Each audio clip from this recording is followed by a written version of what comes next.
Good day mga sir, welcome sa Kenken Gaming Channel. Ito nga pala si Flash Eater.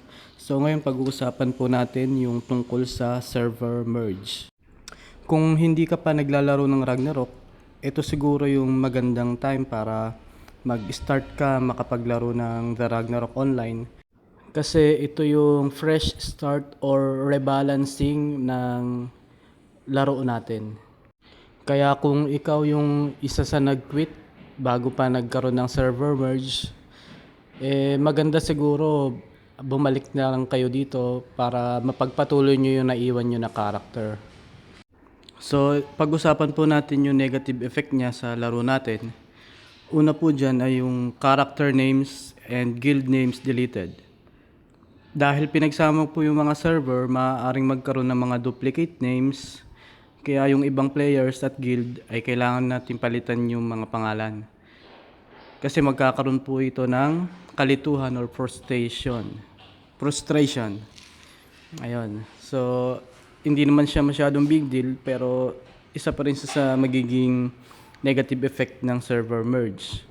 Second po ay mas magkakaroon tayo ng strong leveling competition at resource competition dahil mas maraming players na po ang nagsama-sama sa isang server. Mas mahirap na makahanap ng leveling spot, farm areas, lalo na sa MVP kung mag-hunt ka, na pwedeng humantong sa mas matinding agawan or kill stealing, yung KS.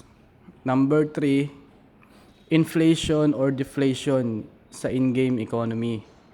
Maaaring magbago po yung presyo ng mga items or equipment sa market depende sa kung gaano naapektuhan yung supply and demand. So yung iba po pwedeng makinabang, pwede rin naman yung iba bumaba yung mga presyo, depende na lang po sa value ng item natin.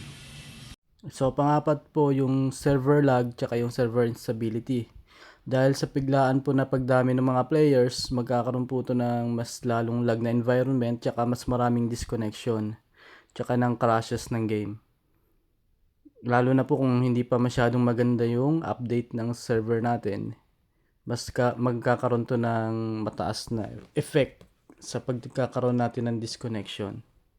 So number 5 po, magkakaroon to ng guild conflict or political shifts sa mga whales kasi malalaman natin kung sino yung mga whales na magkakaroon ng alliance at dito malalaman natin kung sino yung magiging top 4 guilds na pwedeng magkaroon ng agit sa mga darating na guild wars.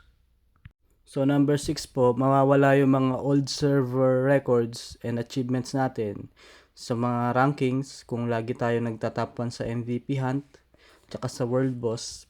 Posible na hindi na tayo makapasok sa top 3 dahil sa dumami na po yung mga whales na nagsama-sama. So isa yun sa negative effect ng server merge natin. So ito naman po yung mga good effect niya para sa server merge natin. Ito po yung mga dahilan kung bakit maganda pa rin maglaro ng The Ragnarok. So number 1 po, more players are active. So dahil nagsama-sama po yung mga server, magkakaroon po ng panibagong community, mas marami ka pong makikilalang players na magkakaroon din ng magandang social interaction. So magkakaroon ka ng panibagong guildmates at saka mga friends, party members kapag meron kang events na sinasalihan, lalo na sa dojo. Pangalawa naman po, party and guild recruitment is made easy. So madali ka na lang makakasali ng party kapag ka mag-AFK ka tsaka marami kang guild na pwedeng pagpilian. So number 3 naman po, yung market economy rising. So napag-usapan natin kanina dahil sa dami ng players na nagbebenta sa market, pwede rin pong tumaas yung prices ng mga items na binebenta natin depende sa value nito. So pwede tayong makaipon ng dayas dahil sa server merge. So pang-apat po na good effect ng server merge, magkakaroon ng competitive na War of Imperium tsaka competitive na PvP. So mas maraming guilds, mas maraming players. So mas magkakaroon to ng clash against sa mga whales tsaka versus free to play na players. So, mas magkakaroon to ng action, hindi katulad nung dati na ano lang, tawag nito, yung mga malalakas lang na guild yung talagang nag-emerge. So, ngayon, medyo magkakaroon ng laban yung mga F2P kung magsasama-sama sila, lalo na kung merong pailan-ilan na whales na kasama sa guild. So, number 5 po yung fresh start or rebalancing. Gaya po ng sinabi ko nung una, ito po yung magandang time para magkaroon tayo ng panibagong rankings dito sa server merge. So, magkakaroon to ng panibagong mechanics, event-based compensation, tsaka balancing updates. Makakatulong po yun sa mga panibagong players na gustong maglaro ulit. Lalo na yung 300% na boost sa mga delayed level na characters. Or yung kung level 10 below ka sa world level, meron kang 300% bonus kada gumagamit ka ng Valkyrie Blessing. So malaking tulong po 'yun sa mga players na panibagong naglalaro ng The Ragnarok tsaka mga magbabalik pa lang sa The Ragnarok.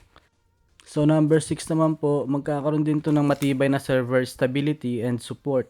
So dahil nagsama-sama yung mga players, magkakaroon sila na yung support ng game, magkakaroon sila ng maraming maintenance dahil nakatutok yung mga developers.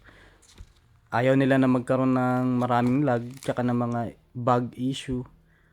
At tsaka dito makikita natin yung mga developers, hinahanap talaga nila yung mga cheaters tsaka mga nag-a-abuse ng bug sa laro natin. Malalaman naman natin yan dahil mayroon silang pinost na listahan ng mga binand nila na characters. So doon pa lang masasabi natin na mas naging active na yung mga developers tsaka yung mga GM sa laro natin. So, yun po yung mga magagandang effect tsaka mga negative effect ng server merge. So, encourage ko po kayo na paki-like and subscribe yung channel natin para mas marami pa po tayong content na maipost. So, thank you. Salamat po ulit. Bye. Hello everyone! Shoutout po pala sa server namin, Payon 3, na nag-merge sa Payon 4. Salamat po sa warm welcome ninyo. Thank you. God bless. Bye.